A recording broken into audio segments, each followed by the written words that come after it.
तो मैं मुख्य रूप से आज इस कार्यक्रम में पधारने के लिए, आयुर्वेद के कार्यक्रम में पधारने के लिए और मार्गदर्शन देने के लिए, आशीर्वाद देने के लिए मैं सभी माननीय महानुभावों का, माननीय उपराष्ट्रपति महोदय, माननीय राज्यपाल महोदय, माननीय मुख्यमंत्री महोदय, आपके आशीर्वाद की आकांक्षा में आपका खूब खूब धन्यवाद करता हूं और भारत सरकार की तरफ से आपका आभार प्रदर्शित करता हूं। नमस्कार।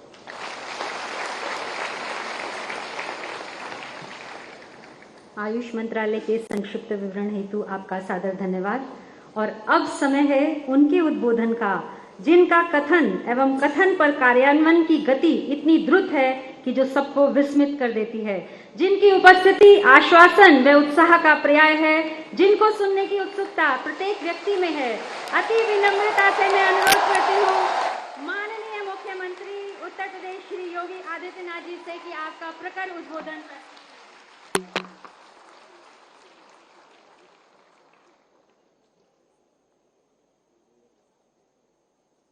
आदरणीय उपराष्ट्रपति जी,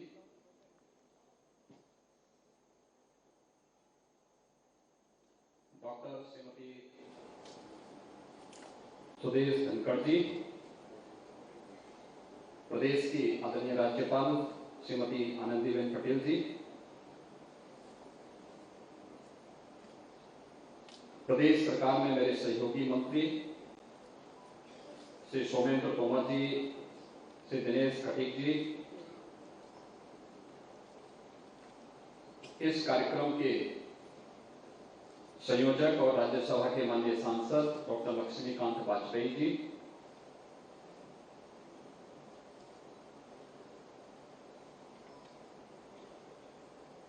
सचिव आयुष मंत्रालय भारत सरकार वैद्य राजेश कोटेचा जी, आचार्य बालकृष्ण जी, सचिव आयुर्वेद विद्यापीठ श्री वैद्य देवेंद्र त्रिगुणा जी,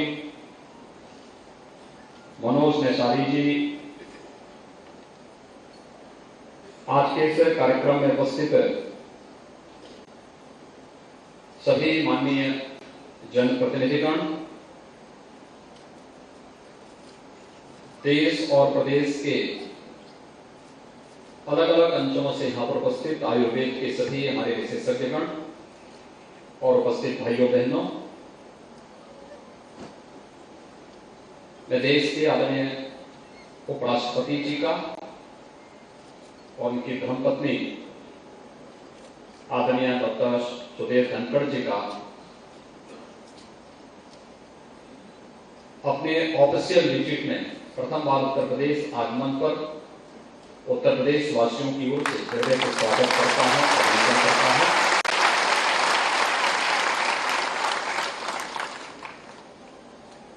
मानिए यह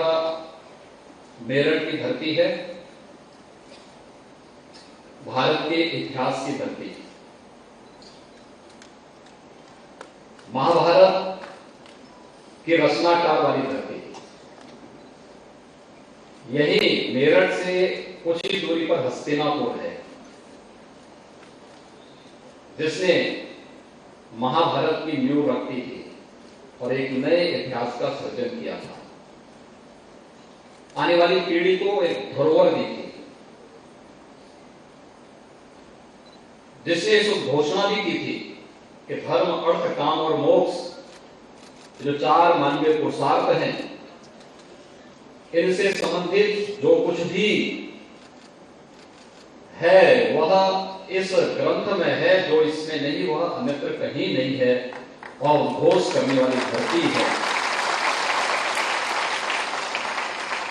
देश की आजादी के प्रथम स्वतंत्र समर का उद्घोष करने वाली क्रांति धरा है। तो यहाँ के अन्नदाता किसानों के पुरुषार्थ की धरा भी ये मेरठ है। मैं आपके आगमन पर उत्तर प्रदेश वासियों की ओर से, उत्तर प्रदेश शासन की ओर से आपका हृदय से स्वागत करता हूं, अभिनंदन करता हूं। मान्यवर, हमारे लिए यह अत्यंत आह्लादित करने वाला क्षण है जब इस आयुर्वेद महापर्व को आपका आशीर्वाद प्राप्त हो रहा है। भारत की परंपरागत चिकित्सा पद्धति पिछले 9 वर्ष के अंदर एक लंबी छलांग लगा करके दुनिया के अंदर छाने की स्थिति में है और सचमुच इसका श्रेय अगर किसी को दिया जा सकता है तो इस देश के यशस्वी प्रधानमंत्री आदरणीय श्री नरेंद्र मोदी जी को दिया सकता है, जिन्होंने पहली बार परंपरागत चिकित्सा पद्धतियों को आयुष मंत्रालय के रूप में लेकर के और योग, आयुर्वेद, होम्योपैथ, यूनानी, सिद्धा, प्राकृतिक चिकित्सा, इन सब को लेकर के मंत्रालय का गठन किया। योग को 2016 से 21 जून की तिथि को अंतर्राष्ट्रीय योग दिवस के रूप में आज पूरी दुनिया मनाने के लिए उत्सुक है। 21 जून को दुनिया का कोई कोना ऐसा नहीं जहां पर पूरा देश, पूरी दुनिया, कोई प्रांत, कोई जनपद, कोई शहर, कोई कस्बा, कोई गांव, कोई परिवार ऐसा नहीं होता है जो योग की क्रिया के साथ किसी न किसी रूप में न जुड़ता हो। भारत की इस परंपरा के साथ दुनिया को जोड़ने और उसी प्रकार से आयुर्वेद को दुनिया के अंदर स्थापित करने के लिए आदरणीय प्रधानमंत्री जी के जो प्रयास प्रारंभ हुए हैं, उन प्रयासों का परिणाम आज हम सबके सामने है। इतनी बड़ी संख्या में आयुर्वेद के विशेषज्ञ एक साथ एक मंच पर आकर के आपका मार्गदर्शन और आशीर्वाद प्राप्त करें, ये हम सब के लिए आह्लादित करने वाला क्षण है। मेरे सामने जब ये प्रस्ताव आया तो मैंने कहा कि मैं 4 वर्ष पहले इस सम्मेलन में कानपुर में उपस्थित हुआ ही था। डॉक्टर वाजपेयी जी ने जब ये बात मेरे सामने रखी तो मैंने कहा देखो, इसमें सबसे उपयुक्त पात्र इस कार्यक्रम के उद्घाटन के होंगे हमारे देश के आदरणीय उपराष्ट्रपति जी, और उपराष्ट्रपति जी को इस कार्यक्रम में हम लोग आमंत्रित करके इस कार्यक्रम को एक नई ऊंचाई प्रदान करके अपने लक्ष्यों को प्राप्त करने की दिशा में आगे बढ़ेंगे, जो आदरणीय प्रधानमंत्री जी ने हम सबके सामने प्रस्तुत किए हैं।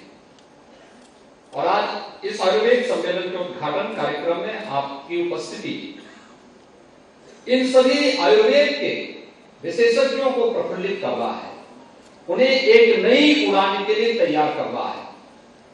और इसलिए मैं इस आयुर्वेद सम्मेलन के अवसर पर क्रांतिधारा मेरठ में भारत की पौराणिक और ऐतिहासिक पृष्ठभूमि की इस धरा पर मैं इन सभी आयुर्वेद के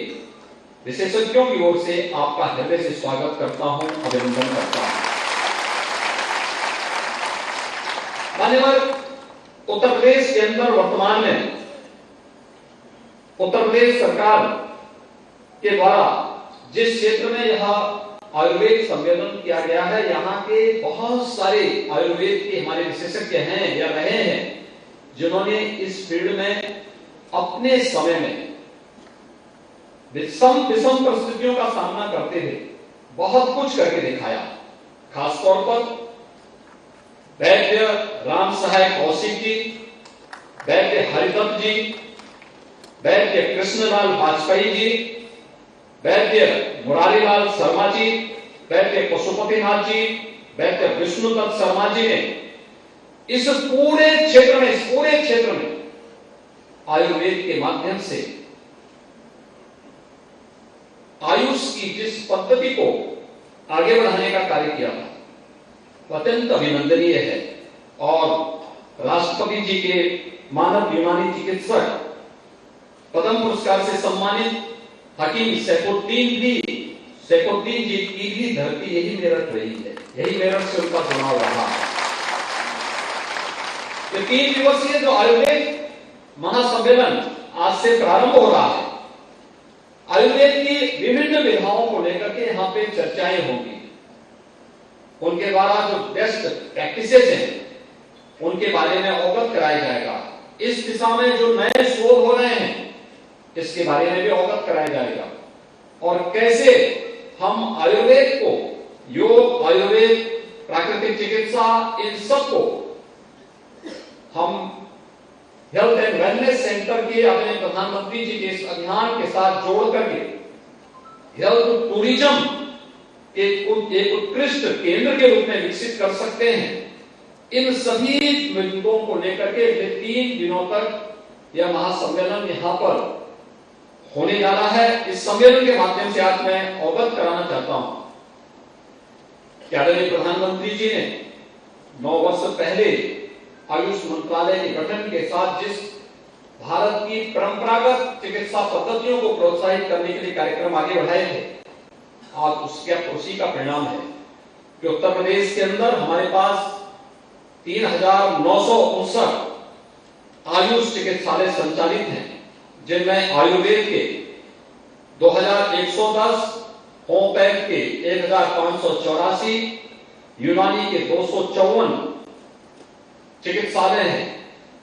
तथा 50 बेड के 11 एकीकृत आयुष चिकित्सालयों के माध्यम से भी प्रदेश के अलग अलग क्षेत्रों में हम आरोग्यता, संपूर्ण आरोग्यता के लक्ष्य को प्राप्त करने की दिशा में कार्य कर रहे हैं। 105 आयुष महाविद्यालय उत्तर प्रदेश के अंदर वर्तमान में कार्यरत हैं, जिनमें 79 महाविद्यालय आयुर्वेद के, 15 यूनानी के और 11 होम्योपैथी के भी महाविद्यालय वर्तमान में उत्तर प्रदेश के अंदर